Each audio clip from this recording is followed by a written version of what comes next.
সংসদ যেন কারো চরিত্র হরণের কেন্দ্রবিন্দু না হয় এমন মন্তব্য করেছেন বিরোধী দলীয় নেতা ও জামায়াতের আমির ডাক্তার শফিকুর রহমান। ত্রয়োদশ জাতীয় সংসদের প্রথম অধিবেশনে তিনি একথা বলেন। তার অভিযোগ, বেশিরভাগ সময়ে এই সংসদ ডামি সংসদ হিসেবে প্রচলিত ছিল।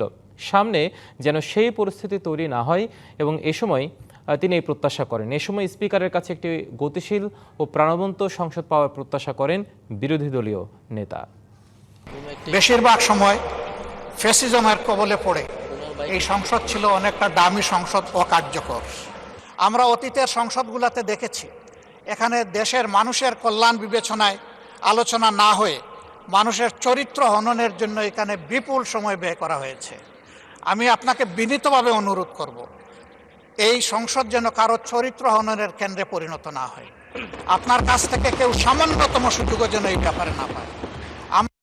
এবার নগদে পাচ্ছেন হেলিকপ্টার অফার, তাই কেনাকাটার পেমেন্ট নগদে করুন আর বুঝে নিন ২০০০ টাকারও বেশি ক্যাশব্যাক সহ হেলিকপ্টার রাইড। পেমেন্ট শুরু করুন আজই।